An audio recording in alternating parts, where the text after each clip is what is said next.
말씀 신약성경 야고보서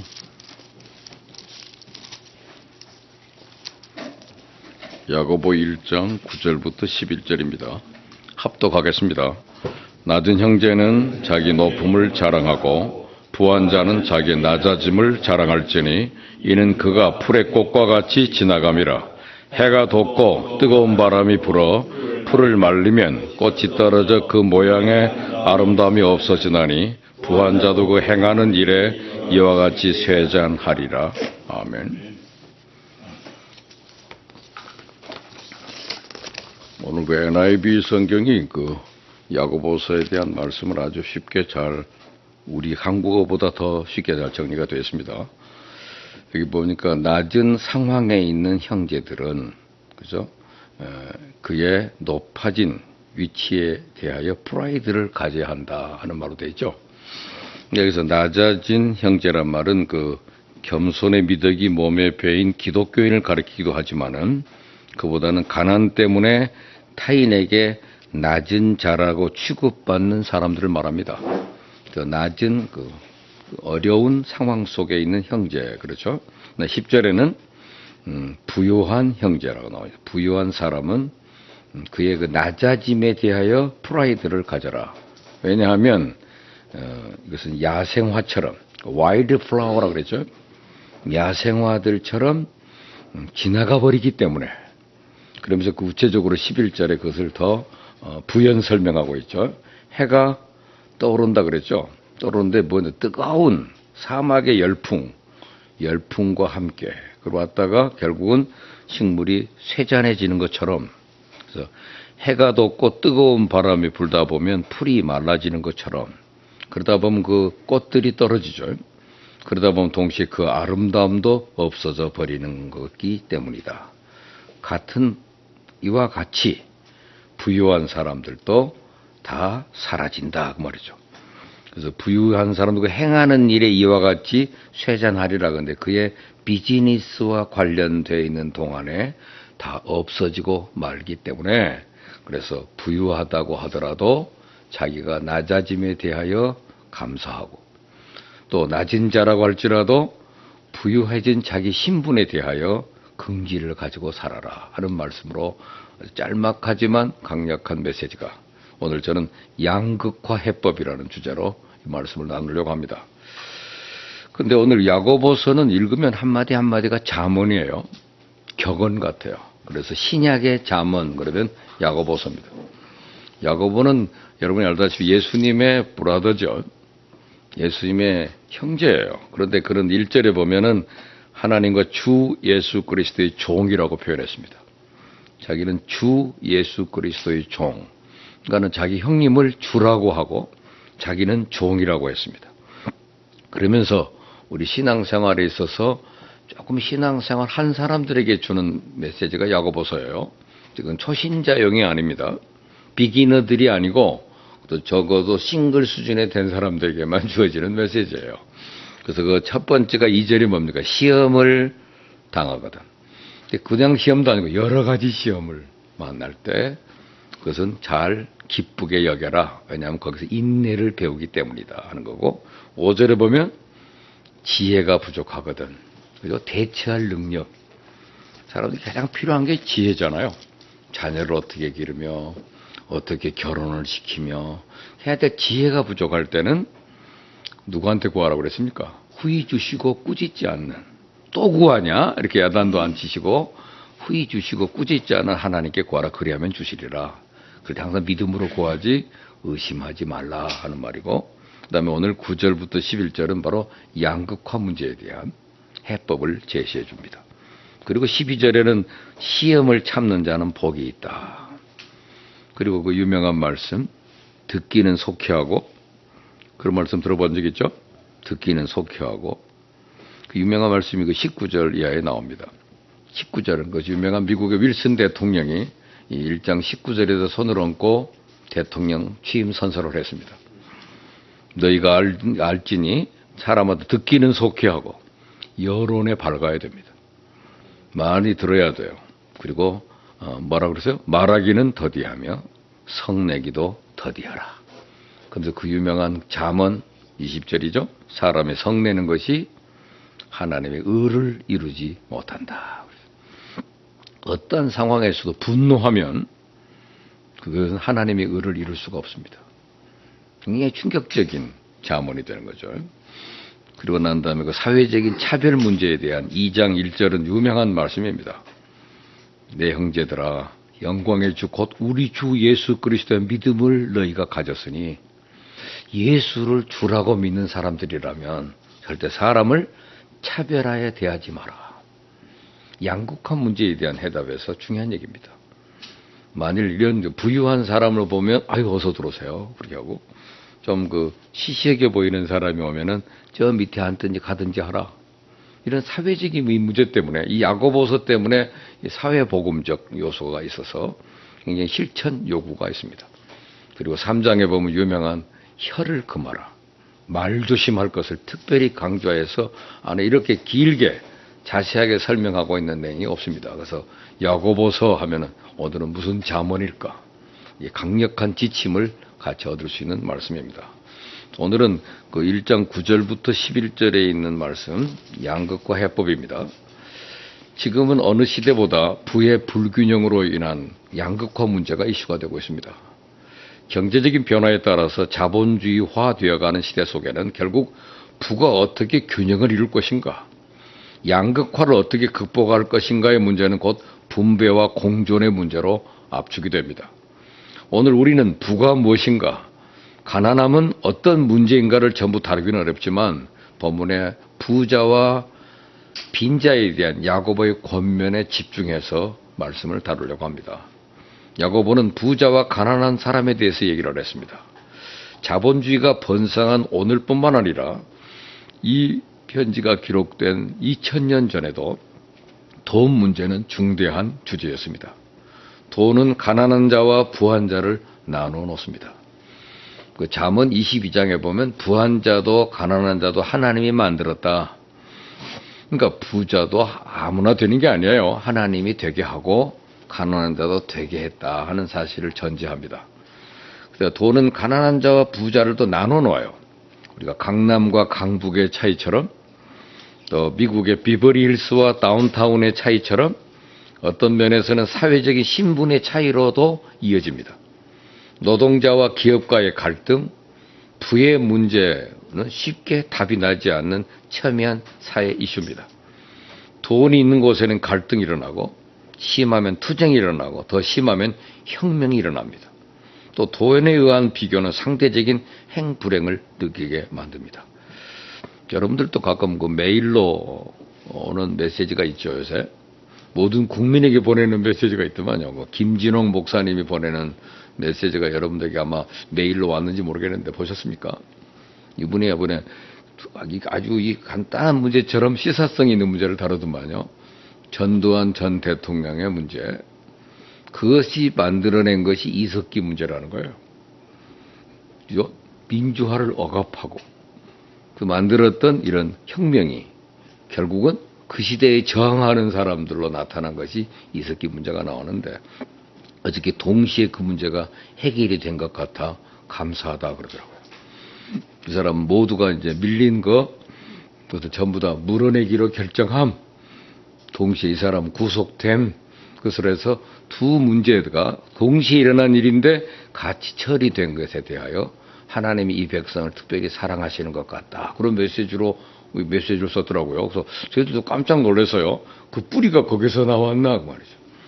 5.18 광주 민주화 운동에 대한 그 탄압이 오히려 이한 폭구와 저항 운동으로 만들어내는 주사파를 만들어냈다는 거죠. 그 시작이기 때문에 그것도 같이 처결이 되어져야 이 나라가 한 단계 성숙된 나라가 될 수 있도록 하나님 우리나라를 보살펴 주는 것 같다. 이런 메시지가 의미 깊게 봤습니다. 이 두 가지로 갈라지는 문제도 알고 보면 같이 하나의 문제이기 때문에 그래요. 오늘 생존이 보장되지 않는 절대적 가난, 절대적 빈곤도 문제지만은 오늘 우리 시대에는 상대적 빈곤이 더 힘이 듭니다. 돈을 가지지 않아서 불행한 것이 아니라 다른 사람이 너무 많이 가진 것 때문에 힘들고 행복해지지 않는 거죠. 비교에 의한 상대적인 절망감이나 박탈감은 범죄로까지 이어지고 있습니다. 이렇게 돈을 가졌느냐 가지지 않았느냐에 따라서 우리의 삶과 사회의 구조, 국가의 문제를 재편하는 이 어려운 시대 속에서 크리스찬은 어떻게 살아야 할까? 물질이 주는 영향은 우리도 자유롭습니까? 세상이 만들어 놓은 물질 중심의 문화 안에서 그리스도인들은 영적인 세계를 유지하면서 물질주의 영향을 받지 않고 믿음을 유지하고 있는가를 생각해 봐야 됩니다. 사실 가능하면 우리가 메시지를 선포하는 자리에서 물질 문제를 다루지 않는 것도 좋다는 생각이 있지만은 물질 문제는 반드시 다루어져야 됩니다. 영적인 문제와 물질 문제는 분리되어 있지 않습니다. 물질 문제로부터 영적인 자유를 확보하지 못하면 믿음의 길을 걸어가는데 걸림돌이 될 수 있기 때문입니다. 특히 신자임에도 물질에 있어서 세속적인 관점을 가지고 신앙생활을 한다는 것은 불가능한 일입니다. 부자이든 가난한 사람이든 돈 문제에 대한 신앙적 정리를 해놓을 필요가 있습니다. 저는 개인적인 신념으로는 이 교회에서도 교회가 자꾸 대형화된 교회들이 대형 사고들을 많이 쳐가지고 사회적인 많은 문제를 제기하고 있다는 것은 가슴 아픈 일입니다. 교회는 이 치리하는 문제에 있어서 영적인 사역은 담임 목사님이 하고 이런 헌금의 문제나 재정적인 문제들은 장로님들이 해야 된다. 저는 그렇게 생각을 해요. 두 부분이 관리돼야 됩니다. 영적인 사역에 최우선권을 두고 말씀과 기도의 사역에 우선을 두고 이런 서무는 그잖아요. 나누어져 있어 그 분리해서 경영은 장로들이 하면 괜찮을 텐데 이 담임 목사가 그 문제까지도 장악하고 있다 보니까 결국은 많은 갈등과 아픔을 그래서 사회가 지금 참 꼴보기인 상황으로 존경받지 못하는 교회로 전락이 되는 것 참 안타깝다고 생각이 됩니다. 어떻든 문제를 다룰 때 영적인 것과 물질적인 문제가 같이 있지만 그것을 사도들은 지혜롭게 처리를 해서요. 사도는 내가 영적인 일에 우리는 전도할 테니 그것은 여러분들이 그것은 알아서 해 주십시오. 그것이 교회 행정의 처음 해법으로 제시됐던 사도행전 6장의 해답입니다. 오늘 부자든 가난한 사람이든 이 돈 문제에 대해서는 좀 신앙적 정리를 해둘 필요가 있습니다. 어느 교회에 교회 이름은 밝히지 않겠습니다만 소설 쓰는 여자 집사님이 계신데 집념이 강한 분이에요. 그래서 글을 쓰고 자기 인기를 유지하는 일 외에는 전혀 눈길을 돌리지 않습니다. 이제 그가 쓴 소설이 꽤나 인기가 있어서 잘 팔리고 그러면 그는 자기 인기를 유지 위해서 열심히 소설을 썼습니다. 그러다 보니까 돈도 꽤나 많이 벌었어요. 근데 그는 그 돈을 가만히 놀려두지 않고 계속해서 또 부동산 투자해가지고 자기 재산을 증식해 나갔습니다.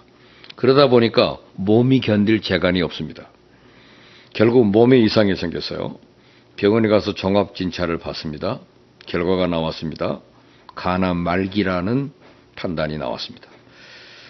그는 자기 남은 삶이 불과 3개월밖에 되지 않는다는 시한부 인생이라는 것을 알게 됐습니다. 얼마나 기가 막힙니까? 그래서 그날 결과를 듣고 집까지 일부러 천천히 걸어오면서 처음으로 자기 삶에 대해서 진지하게 생각했습니다. 솔로몬이 전도서에서 했던 말씀이 그렇게 실감나게 느껴질 수가 없더라는 거예요. 무슨 말씀인지 아시죠? 헛되고 헛되며 헛되고 헛되니 모든 것이 헛되도다. 이 헛되도다는 말을 영어로는 meaningless 그러더라고요. 무의미하다 그 말이죠. 또 everything is meaningless. 모든 것이 헛되다. 정말 그동안 살아온 모든 것이 의미가 없습니다. 집에 도착했습니다. 그저 눈물만 흐를 뿐. 사랑하는 가족의 얼굴을 쳐다봐도 그동안 애써 장만했던 가구들을 봐도 심혈을 기울여 쌓은 원고 뭉치를 쳐다봐도 그저 눈물만 솟구칠 뿐입니다. 도무지 참을 재간이 없어요. 또 교회로 뛰어갔습니다. 그러나 아무도 없는 교회에 홀로 무릎을 꿇고 흐느끼면서 처음으로 하나님 앞에 깊은 기도를 드립니다. 오 주님, 제 생명을 연장해달라고 구차한 요구는 드리지 않겠습니다. 그러나 이 한 가지만큼은 꼭 들어주시기 바랍니다. 남은 3개월 동안에 제가 무엇을 해야 제 삶이 의미 있는 삶이 될까요? 이 한 가지만큼은 꼭 가르쳐 주시기 바랍니다. 애타게 기도하는 가운데 그에게 느껴지는 감동이 있었습니다. 사랑하라 하는 말씀이 가슴에 닿았어요. 그동안 글 쓰고 재산 불리느라고 그는 사랑해야 할 만큼 충분한 사랑을 가지지 못했습니다. 그래서 그동안 자기로 인해서 섭섭한 마음을 가졌을 사람들의 명단을 작성합니다. 그들 일일이 찾아다니면서 눈물로 용서를 구했습니다. 다 풀었어요. 그리고 그동안 억척스럽게 재산 모이기만 했지 한 번도 자기 재산을 가볍게 써본 적이 없다는 사실을 깨닫고 자기 재산 가운데 상당한 부분 하나님께 감사 헌금, 선교 헌금으로 드렸습니다. 그리고 그 나머지는 가족들을 위한 유산으로 분배합니다. 유언장도 완성했습니다. 이제 그에게 글을 쓰는 일이라든지 재산을 불려가는 일이 아무런 의미가 없습니다. 그래서 남은 시간 틈나는 대로 하나님 말씀이 성경 읽고 또 하나님께 깊은 기도를 드립니다. 그러는 가운데 3개월이 지나갔어요. 의사는 틀림없이 3개월을 넘기지 못할 거라고 말했는데 근데 3개월이 지났지만 생명은 그대로 남아 있습니다. 그도 다시금 병원으로 갔습니다. 이번에는 일부러 다른 병원으로 가봤습니다. 여러분 예상이 되시죠? 간암이라는 게 순전히 오진이에요. 너무 과로해서 간에 무리가 갔을 뿐이라는 거예요. 휴식을 취하면 충분히 회복될 수 있다고 알려줬습니다. 이 소식을 듣고 이제 목사님이 찾아오셨습니다. 집사님 얼마나 억울하세요? 어디 가서 이 보상을 받겠습니까? 그때 그 집사님이 아닙니다 목사님, 저는 생에 있어서 지난 3개월만큼 의미 있고 값진 삶을 살아본 적이 없습니다. 앞으로 제 남은 삶이 얼마가 되든지 간에 저는 언제나 시한부 인생을 살아가는 심정으로 살렵니다. 이 종말론적인 긴장을 가지고 사는 삶, 그래서 우리가 성경은 가장 지혜로운 삶이라고 합니다. 우리는 결국은 죽습니다. 시한부 인생이잖아요. 지난번에 제가 말씀드렸던 이근우 박사가 쓴 책이 뭐라고 그랬죠? 나는 죽을 때까지 재미있게 살고 싶다. 그 책이 최근에 가장 베스트셀러로 알려져 있습니다. 그 책을 한번 읽어보십시오. 며느리하고도 갈등 생길 일 없습니다. 사람들에게 갈등의 아픔을 가질 필요가 없습니다. 자기는 죽을 때까지 재미있게 살고 싶다. 며느리한테 전화했더니 너 오는 길에 나 좀 태워가지고 가라. 그랬더니 아버님 저 다른 데 들려야 되기 때문에 안 돼요. 그 말을 딱 들으면 자기는 동시에 그럼 택시 타고 가야 되겠구나 그 생각이 든대요. 그러지 이것이 건방지게 이런 생각이 안 든다는 거예요. 왜냐하면 며느리는 거절하는 법을 알기 때문이래요. 자식들에게도 거절하는 법을 가르쳐야 된다는 것이죠. 묵시가 바빠서 못 한다는데 그렇다면 나는 빨리 대안을 구하면 되지. 이게 시아버지가 말하는데 안 된다고 그래? 갈등을 갖게 되면 아픔이 온다는 것이죠. 그래서 내가 그분 책을 읽으면서 요새 많이 회개도 하고 대안도 세우고 그렇습니다. 요새 나는 죽을 때까지. 근데 그분 책을 전부 읽어보고 나니까 이분은 기독교인 같지는 않아요. 이분은 아마 불자 같아요. 크리스찬은 아닌 것 같지만 그래도 그 사람의 생애 속에서 정말 우리가 배워야 할 어떤 삶의 애티튜드 그걸 배울 수 있기 때문에 공유할 만한 책이라고 생각합니다. 저는 그 랍비들이 쓴 글이라든지 이슬람의 지도자들이 쓴 책을 읽는다든지 그러면 그분들에게서 많은 레슨이 있습니다. 우리는 단순히 우리와 다른 종교 사람이기 때문에 우리는 그들의 얘기를 들을 필요가 없다. 그렇지 않고 그들도 그들의 삶에 살아가는 길이 있기 때문에 또 배울 수 있다는 것은 굉장히 중요한 도구라고 생각합니다. 어떻든 오늘은 시한부적인 인생, 인간은 언젠가는 결국 죽게 돼 있잖아요. 시한부인데 그것을 종말론적인 긴장을 가지고 살아가는 것은 매우 지혜롭다고 생각합니다. 야고보는 신앙의 성숙을 위해 돈에 대한 분명한 태도를 오늘 지적했습니다. 오늘 9절에서 낮은 형제는 자기 높음을 자랑하라 그랬어요. 물질적으로 가난한 사람을 가리켜 우리가 낮은 형제라고 그랬습니다. NIV는 뭐라고 그랬어요? 겸손한 상황 속에 있는 브라더죠.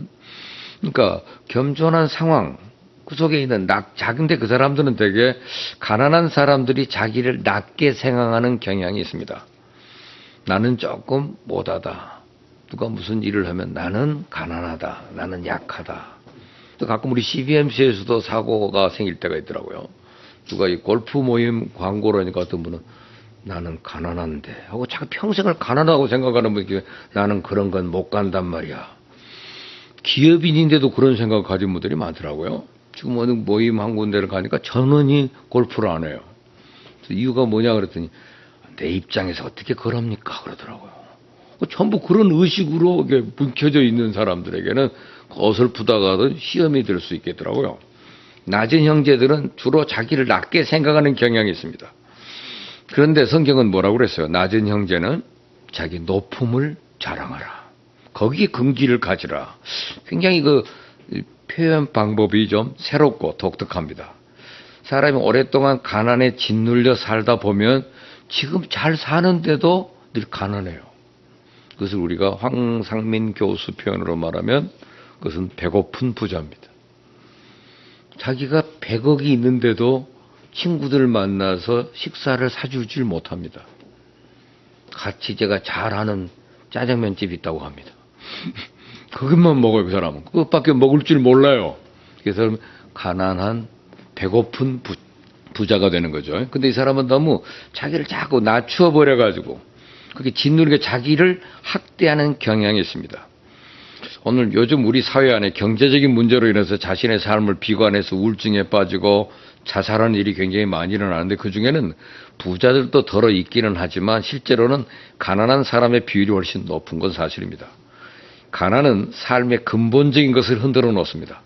삶을 불안정하게 만들고 다른 모든 의욕을 빼앗아갑니다. 특히 자본주의적인 세상에서 경쟁에서 밀리면 절대적 빈곤 상태에 빠질 수 있고 생존을 유지할 수 없는 지경까지도 갈 수가 있어요. 근데 오늘 이 편지의 배경, 그 1세기경의 크리스찬들은 매우 심각한 환경이었습니다. 예수를 믿는 사람이 절대적인 소수인 상황에서 예수 믿는 것 때문에 일자를 잃어버리고 사람들로부터 따돌림을 받고 경제적인 압박을 받았습니다. 제가 예전에 그 섬기던 학교에는 그 파키스탄에서 많은 유학생들이 와 있어요. 그분들이 노동자들로 왔다가 그들이 공부하러 들어와가지고 유학생이 돼서 와 있습니다. 근데 거기 보면 그들은 파키스탄에서 아주 적은 숫자 1% 밖에 안 되는 사람들 속에 속하는 크리스찬들이에요. 크리스찬들인데 그러니까 자기들은 파키스탄에서는 취직을 할 수가 없대요. 그렇지만 자기는 크리스찬이라는 거예요. 그래서 자기 아버지가 목사였고 또 자기 삼촌은 목회에다가 순교를 당했다고 그러더라고요. 근데 그 속에서도 자기들은 그 신앙을 지키면서 한국에 유학 와가지고 여기서 공부해가지고 지금 그들은 파키스탄에 가서 목회를 하고 있습니다. 얼마 전에 그분이 저한테 인터넷으로 연결이 돼가지고 편지가 왔어요. 한번 한국을 방문할 기회를 좀 주십시오. 그래서 목사님이 그 보증을 해줘야 된대요.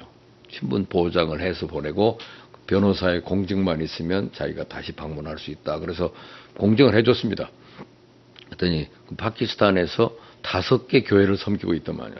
그 지역 판잡 지방에서 5군데를 다 있는데 교인 수들은 많더라고요. 2,000명 정도의 목회를 하고 있는데 그 월 사례가 200불이더만요. 200불 받고 자기 6명의 자녀를 기르고 있어요. 오토바이 타고 다닌다고 그러더라고요. 그래서 와서 저희들이 교회 와서 한번 설교할 때마다 우리는 100불씩 주는데 그러니까 여기 한국에 와서 김씨 좀 뭐 재정적 지원을 좀 받고 가고 싶은가 봐요. 좀 그동안에 설명도 좀 하고. 그 웰리암이라는 친구인데 그 친구가 아주 특별한 사역을 즐겁게 하고 있는 것을 봤습니다. 근데 그분들은 절대 미국을 부러워하지 않더라고요. 미국으로 가고 싶으냐? 미국은 원치 않은데요. 그들은 불을 가지고 너무 자기들이 자랑하고 산다는 거죠. 자기들은 크리스찬인 것이 기쁘다. 그래서 살아갈 때 그런 낮은 형제인데 자기 높음을 자랑하고 있더라고요. 제가 크리스찬으로서 목회자로 산다는 것 자체를 행복하고 자기 가족 6명인데 그래도 산대요. 우리 200불 가지고 그들은 생활비가 낮아요. 그래서 제 아들한테 물어봤어요. 그랬더니 거기는 소고기 한 근에 1,000원이라고 그러더만요. 그래서 물에다가 그냥 삶아서 먹으면 된대요. 또 다들 살아갈 수 있기 때문에 그 장관이 한 15만 원 월급을 받는데 일체 그 일에 대해서 불평이 없대요. 신의 뜻이니까. 그래서 거기는 일체 토를 달지 않는 사람들이라는 사실을 보면서 새로운 가치를 발견해요. 오늘 우리는 너무 가난하기 때문에 가난하기 때문에 자기가 스스로 학대하고 낮아지는 자가 되지 말고 낮은 형제는 자기의 높음을 자랑하라 하는 것은 당시 환경에서 해석한다면 낮은 형제는 돈이 없어서 가난한 사람을 말하는 것뿐만 아니라 예수를 믿기로 선택한 것 때문에 스스로 가난한 삶을 살기로 한 사람을 의미합니다. 야고보는 단호하게 명령합니다. 돈이 없는 것 때문에 기죽지 말고 자랑스럽게 여기고 살아라. 그 얘기죠. 가난함 자체보다 더 경계해야 될 것은 자존감의 상실입니다. 물질에 대한 성경적 관점을 우리가 잘 정리하지 않으면 가난 자체보다 가난으로부터 오는 정신적 열등감과 자신감의 상실이 훨씬 더 큰 고통을 줄 수 있습니다. 과거 이승만 대통령을 미국 사람들이 제일 두려워했다고 그러더라고요. 그 가난한 나라인데, 경제적으로 보면 가장 나라인데 대통령의 긍지가 대단하대요. 그래서 그 이승만 대통령하고 만나려면 외교적으로 성숙하지 않으면 그를 다룰 수가 없다는 거예요. 그의 탁월한 영어 실력도 있겠지만 그의 실력 자체를 막을 수가 없어서 한국을 함부로 대할 수가 없다는 겁니다. 그게 낮아지었지만 가난한 나라지만 프라이드가 있는 것이죠. 굉장히 중요한 가치입니다. 이번에 우리 이명박 대통령이 특강을 한 것이 녹음이 안 됐다 그러네요. CBMC에서도 40분 동안이나 설교를 하셔도 저는 굉장히 은혜를 많이 받아서요. 근데 그분이 이번에 그 강의 도중에 아랫사람들에게 던져주지 말고 꼭 6개월을 교육시켜 갖고 가서 꼭 공손하게 갖다 드려라. 그것을 교육시켰다고 그러더라고요. 우리가 남을 돕지만 던져주는, 옛날에는 우리한테 던져줬다는 거예요. 구조물자를. 우리는 그들을 소중히 여겨서 던져줘. 드렸더니, 낮은 자에게 공손했더니 페루에서, 다음에 말씀드렸죠. 페루에 가면 보건소 하나 지어줬는데 페루에 병원을 지어준 일본이 지어줬는데 일본 수상이 페루에 왔을 때 그들이 환영을 안 했대요. 근데 우리나라 대통령 내외가 가니까 그렇게 환영을 했대요. 나중에 그분들이 와서 그러더래요. 도움을 받는 사람의 입장을 헤아려서 적게 줬지만 자기들의 자존감을 지켜줬기 때문에 감사하다 그러더래요. 당신들도 도움을 받아본 나라이기 때문에 도움 받는 사람 입장을 안다는 거예요. 더 낮은 상황에 처해 있는 거잖아요. The brother in the low 뭡니까 아까 그 circumstance, humble circumstances죠. 남한테 지금 도움을 받는 처지에 있는 사람의 입장을 알아주는 거. 그렇죠? 지난번에 그 일본에서 실수한 게 뭐라고 그랬습니까? 동일본 대지진이 일어났을 때 우리나라 사람들이 도와줘요. 도와주는 것은 놀라운 일입니다. 충격적인 일입니다. 근데 그들하고 꼭 가서 기념 촬영을 하자고 그런다는 거예요. 전 던져주고 난 다음에 우리 같이 사진 찍자. 일본 사람들이 학을 떼었대요. 한국 사람이 사진 찍자 그러는 말을.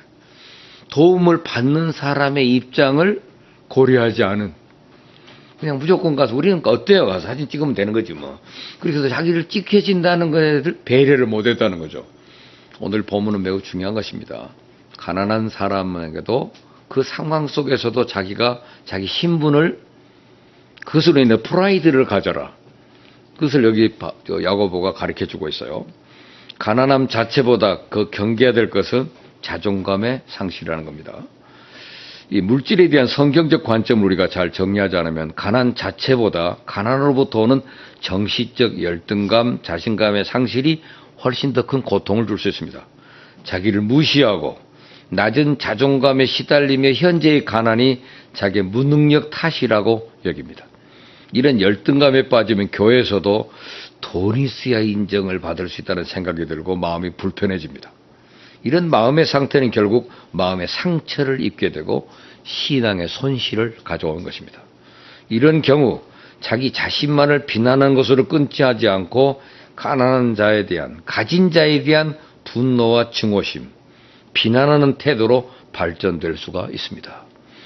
어저께 그 TV 소설인가요? 거기에 누가 나오냐면 김신조 목사님이 나왔더만요. 그러니까 45년 전에 자기가 무장 공비로 왔다가 그분이 목사님이 됐더만요. 와가지고 앵커가 김 목사님하고 말하는데 우리 좀 낯설어요. 근데 그분들의 그 말들을 들어보니까 이북에서 내려온 분들은 오히려 전향이 쉽대요. 전향이고 바뀌어진대요, 상황에. 그런데 여기에서 교육받은 사람들, 여기에서 이념 교육을 받고 나온 주사파들은 돌이킬 수가 없다네요. 왜냐하면 가진 자에 대한 분노가 심해지기 때문에 그래요. 사회 구조를 가진 자와 안 가진 자라고 하는 시각으로 보기 시작하면 이거 절대 그것이 바뀌어지질 않는다는 겁니다. 오늘 그것에 대해서 야고보가 얘기하는 것입니다. 낮은 자는 자기 높음을 자랑하라. 그러면 그 사람은 가진 자에 대한 분노가 없는 거예요. 이 생각을 바꿔주는 유일한 메시지라고 봅니다. 우리가 이 가난한 자에게 찾아올 수 있는 심리적인 약점은 자기가 혹시 누구한테 무시당할까봐 하는 데 대한 두려움과 거기에 대한 분노를 가지고 있어요. 그 사람은 언제나 새로운 인물로 바뀌어질 수가 없습니다. 자칫하면 자기도 모르게 가슴이 너무 좁아지고 가슴에 응어리가 생기고 한이 맺힙니다. 그래 나는 없어. 그래 나는 가난하다. 이런 식으로 자꾸 이 독이 생긴단 말이죠. 가진 자에 대해서 용납하는 몸보다 부정적인 감정이 지배를 할 수 있다는 것입니다.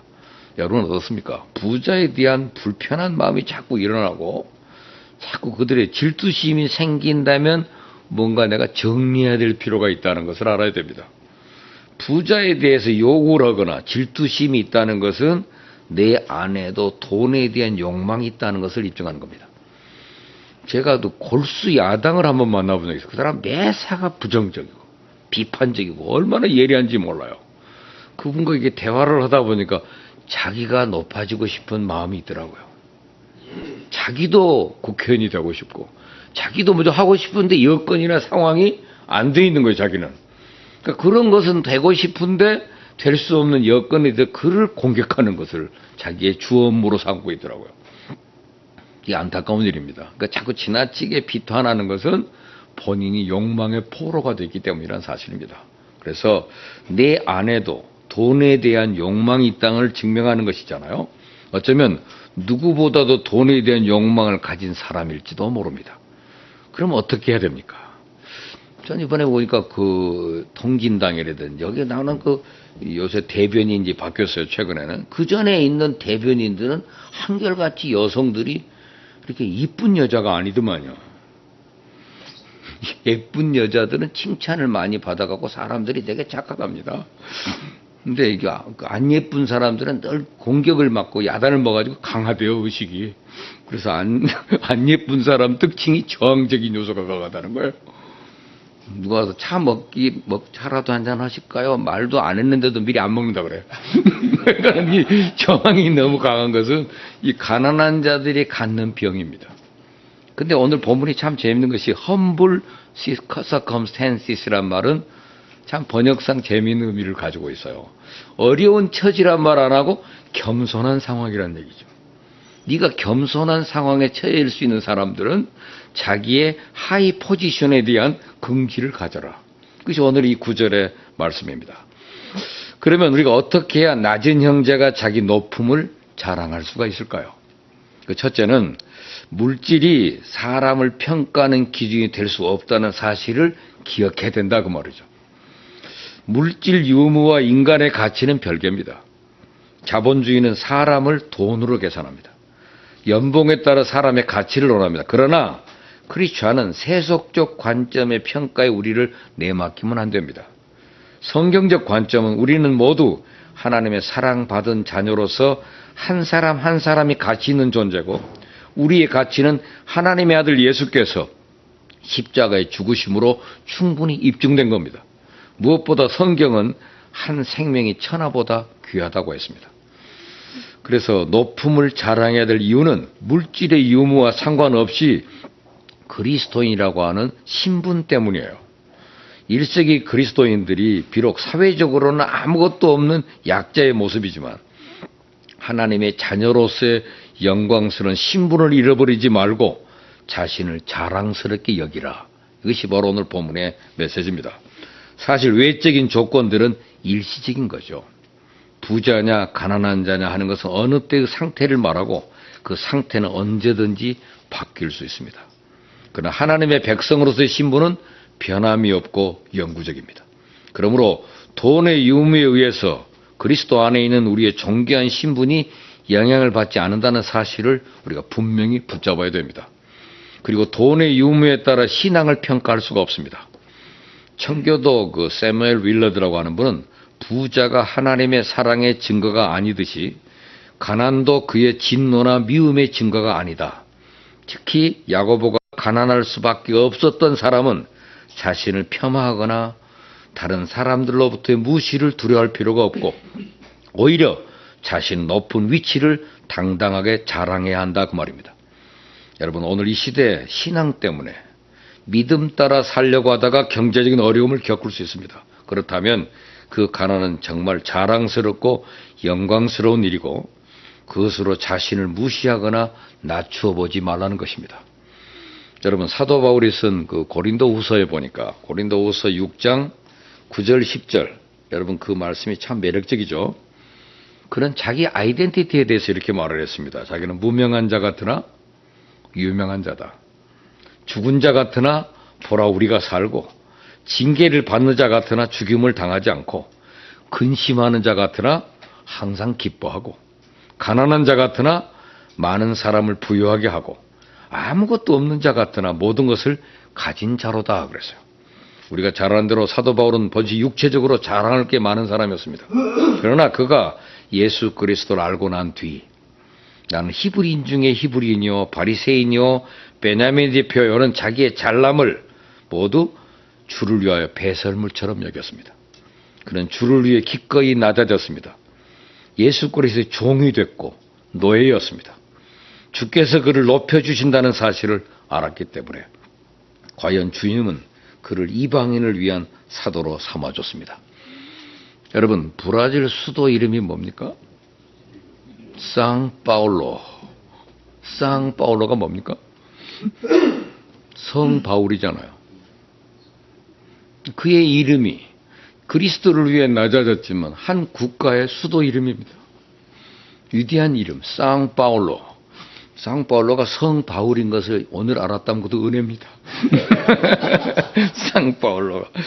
그 물질이 사람을 평가하는 기준이 될 수 없다는 사실.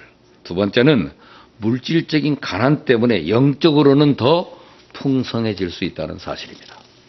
가난함이 주는 유익이 의외로 많습니다. 일부러 가난하려고 애쓸 필요는 없지만 어쩔 수 없이 가난한 삶을 산다면 생각을 바꿔야 됩니다. 오늘 여기서 가난하다고 안 하고 NIV 성경은 humble circumstances라고 했다는 말은 상당히 매력적인 거예요. 겸손한 상황. 그것이 겸손한 상황이잖아요. 그래서 그렇기 때문에 자기는 영적인 풍요로움이 있다는 사실이죠. 나에게 자랑할 것이 아무것도 없는 상태가 영적인 축복의 순간이 됩니다. 최고의 부자는 누굽니까? 우리는 물질을 생각하게 되면 진짜 부자는 천국을 소유한 사람입니다. 우리 마음이 낮아져 있을 때 하나님을 사모하고 천국을 소유하는 복을 누리게 됩니다. 가난한 상태에서 만족한 삶을 훈련하면 욕망은 힘을 잃어버립니다. 오늘 우리의 삶을 보면 무엇인가 채우려고 그래요. 이것이 익숙해지면 만족이 없습니다. 여러분, 여호와는 나의 목자시니 내가 부족함이 없다. 참 매력적인 고백이에요. 그것은 다윗의 말년에 썼다고 하는데, 그가 나의 삶의 목자라면 나는 부족함이 없다. 그럼 내가 부족함이 있다면 뭐예요? 그분이 나의 목자가 아니라는 거죠. 그렇죠? 때문에 그는 어떤 어려움이 있다 하고 뭐 힘든 일이 많아도 그래도 그분이 나의 목자이기 때문에 나는 부족함이 없다. 이럴 때 거기에는 기쁨이 있고 감사가 있고 영적인 풍성함이 있는 것입니다. 물질 문제로의 어려움을 겪다가 보면 자꾸 마음이 약해지고 악해져요. 여러분, 약한 자들이 악해진다는 사실을 기억해야 됩니다. 악하고 약해요. 이게 같은 동의가 됩니다. 부한 사람에 대해서 그래 잘났다, 억울해, 창피해서 못 살겠어, 돈만 있으면 다냐 그러지 말고 겸손한 마음을 가지고 마음을 높이지 말고, 앞서 믿음의 사람들이 자발적인 가난을 선택했고 물질의 가난을 통해 주시는 독특한 은혜를 누리면서 살았습니다. 물질은 없지만 마음의 부유함으로 세상의 어떤 것도 부럽지 않은 영혼의 충만함을 경험했습니다. 여러분, 경제적 어려움 때문에 기도를 배우고 하나님을 다 깊이 만난 사람도 많아요. 여러분, 인생의 밑바닥에서 아무것도 없을 때 은혜를 경험하는 사람, 그 대표적인 인물로 말한다면 뇌성마비로 고통 속에서 주옥 같은 시를 썼던 송명의 시인 얘기가 늘 소개되잖아요. 그분의 노래 가운데 나 가진 재물 없으나, 나 남이 가진 지식 없으나, 나 남에게 있는 건강이 있지 않으나, 나 남에게 없는 것 있다. 나 남이 못 본 것을 보았고, 남이 듣지 못한 음성 들었고, 나 남이 받지 못한 사랑 받았고, 나 남이 모르는 것 깨달았네. 공평하신 하나님이 나 남이 가진 건 나 없지만 공평하신 하나님이 나 남이 없는 것 갖게 하셨네. 그것이 우리나라에서만 이 노래가 불려지다가 지금 전 세계적으로 소개돼가지고 많은 나라에 지금 복음성가로 불려지면서 어려운 영혼들에게 힘을 주고 샘을 주는 놀라운 노래가 됐습니다. 흔들리는 것을 기준으로 삼고 자꾸 살다 보면은 흔들리는 것에 초점을 맞추니까 내 인생도 날마다 흔들립니다. 가진 것이 많으면 초점이 흐려지기 쉽습니다. 그러나 궁핍함은 하나님께만 집중하기에 아주 좋은 환경입니다. 돈이 없다고 비굴해지거나 궁색하거나 천박하거나 믿음의 깊이를 잃어버려서는 안 됩니다. 만약 돈이 없다는 것 때문에 자존감이 떨어진다면 내 삶을 붙들고 있는 것은 신앙이 아니라 돈이라는 것을 드러내는 것입니다. 돈은 많지 않지만 돈을 많이 가진 사람의 마음을 숙연하게 만드는 영적인 기품과 권위를 잃지 않는 삶을 사는 것. 그것이 바로 영적인 부요함에서 오는 것입니다. 그래서 가난한 자는 복이 있나니 하나님의 나라는 저희 것이며라는 주님의 말씀이 내 안에서 이루어질 때 물질주의 세상 안에서도 우리는 거룩한 하나님의 백성으로서의 자존감을 유지하면서 당당하게 살 수가 있습니다. 오늘 10절에 부한 자는 자기의 낮아짐을 자랑할지니, 그 다음에 뭐라고 그랬어요? 이는 그가 풀의 꽃과 같이, 우리 NIV 성경이 뭐라고 그랬습니까? Wild flower, 그죠? 야생화죠. 야생화 같이 지나간다. 부한 자는 자기의 낮아짐을 자랑하라고 권면했습니다. 디모데전서 6장에 돈을 사랑하며 일만하게 뿌리라 그랬어요. 이 말은 세상의 악은 돈과 연루되지 않은 것이 하나도 없다고 말해요. 성경에도 부한 자들에 대한 경고가 많은 것은 부함으로 인해서 오는 위험성 때문입니다. 물론 그리스도인들이 돈에 대해서 너무 소극적인 태도를 가질 필요는 없습니다. 그리스도인들이 부에 대해서 너무 소극적이고 부정적인 태도를 가지면 세상 사람들이 경제를 다 맡게 됩니다. 그러나 신자들 가운데도 좋은 기업가들이 나와야 돼요. 돈 자체는 나쁘거나 악한 것이 아니라 돈은 중성입니다. 성경에도 아브라함, 욥, 솔로몬 다 부자였습니다. 요한 웨슬레가 뭐라고 그랬습니까? 가능한 한 많이 버십시오. 가능한 한 많이 저축하십시오. 가능한 한 많이 나눠주십시오. 그랬어요. 그랬더니 1번, 2번은 은혜가 되는데 3번은 아멘이 안 나오더라 그래요. 가능한 많이 나눠주세요. 아니 많이 벌고 많이 저축하는 건 좋지만 그것이 나누기 위한 것이라는 사실을 기억해야 됩니다. 문제는 돈의 파워입니다. 돈은 대단한 위력을 갖고 있습니다. 무엇보다 인간의 타락한 본성과 돈이 연결되면 문제가 심각합니다. 예수님은 마태복음 6장에서 너희가 하나님과 재물을 겸하여 섬길 수 없다 그랬습니다. 돈은 하나님과 견줄 만한 신적인 영향력을 가지고 있다는 사실을 암시합니다.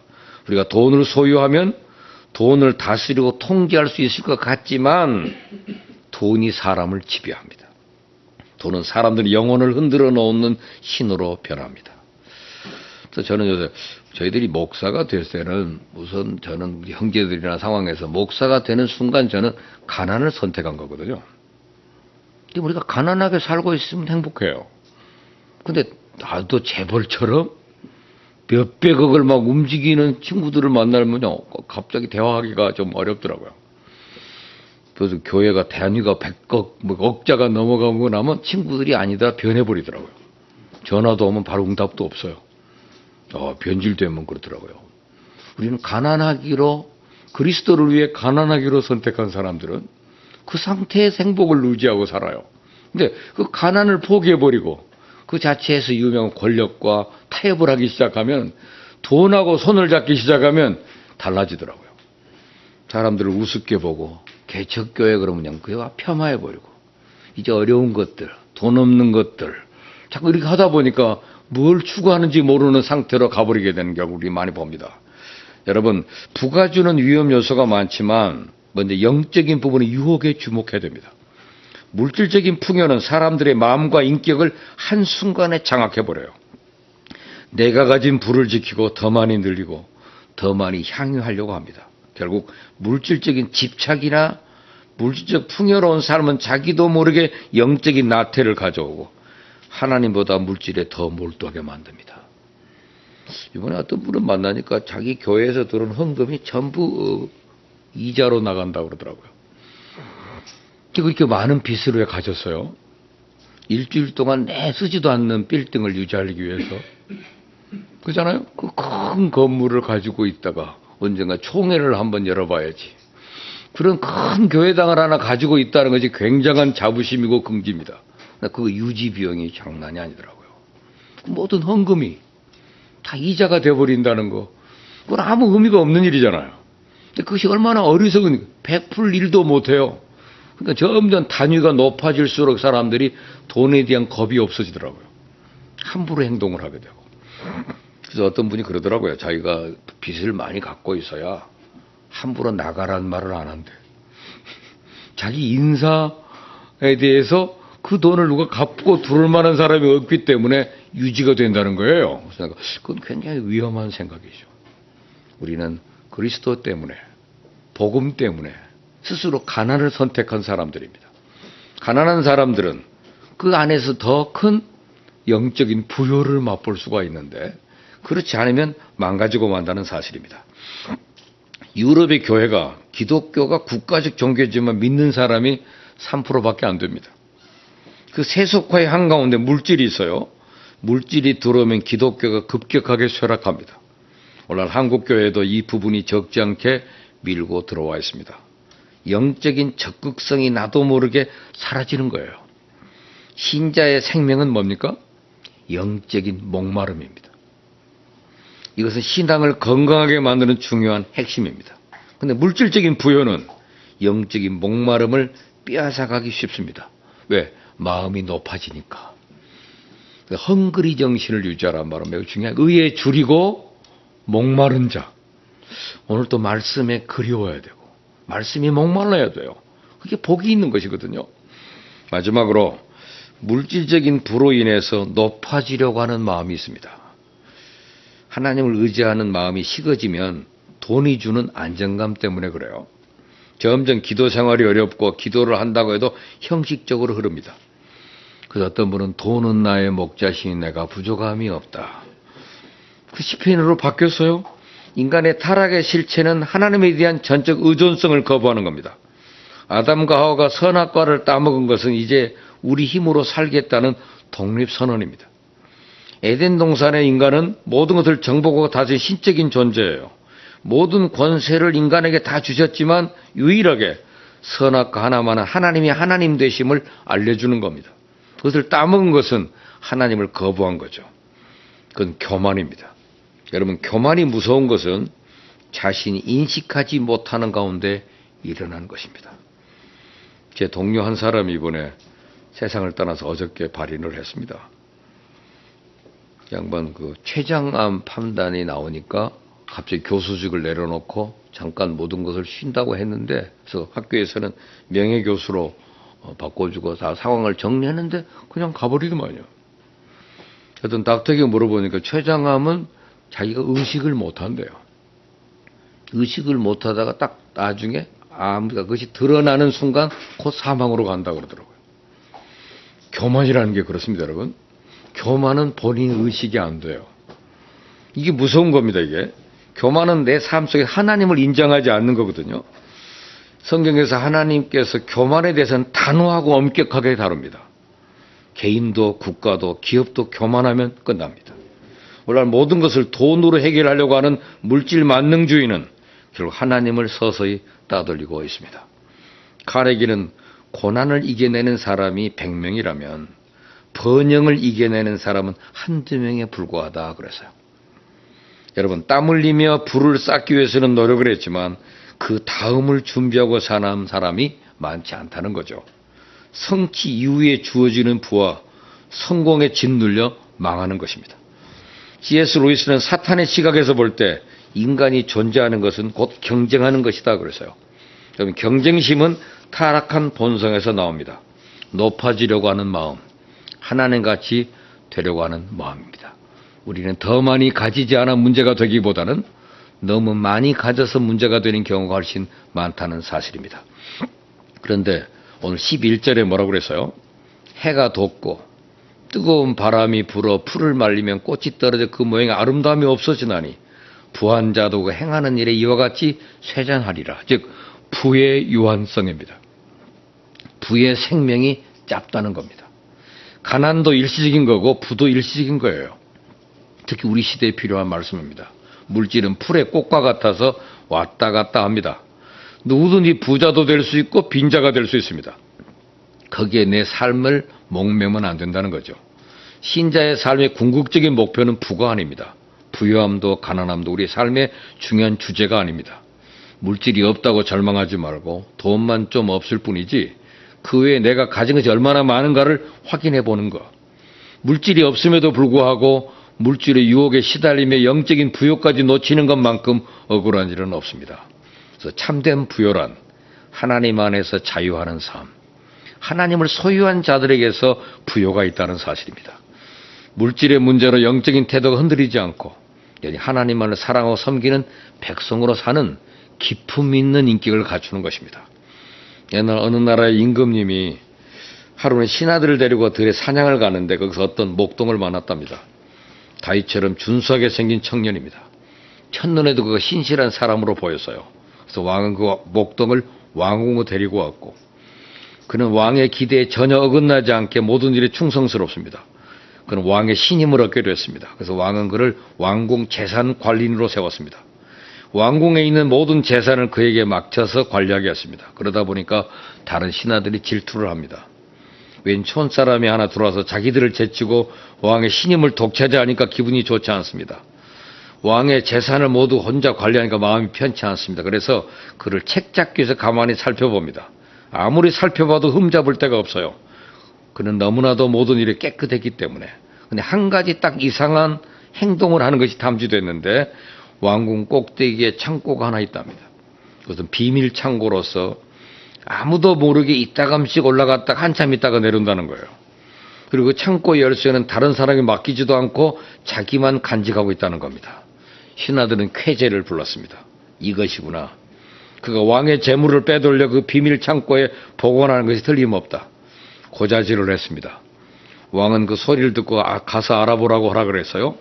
신하들이 왕의 허락을 받고 왕 꼭대기 있는 비밀 창고 문을 열고 들여다봤습니다. 그 속에 은밀하게 감춰놨던 그 금은부화가 가득 차 있을 거라고 생각을 했는데 텅 비어 있습니다. 그저 한쪽 구석에 다 낡아빠진 조끼 한 벌과 너덜너덜한 장화 한 컬레가 놓여 있을 뿐. 왕은 이 보고를 받고 신하를 불렀습니다. 그대는 어찌하여 그 보잘것없는 것을 보물인 양 그 속에 감추어 두었는고? 폐하, 제가 폐하의 부르심 받았을 때 제가 가진 것이라곤 이 두 가지밖에 없었습니다. 저도 사람인지라 때로는 폐하의 은혜를 잊어버리고 제 마음이 높아지려고 할 때가 있었습니다. 그럴 때마다 저는 그곳에 가서 그것을 바라보면서 다시금 폐하의 은혜를 생각하고 제 마음을 스스로 낮추고는 했습니다. 그 소리를 들은 왕이 얼마나 기뻐했겠습니까?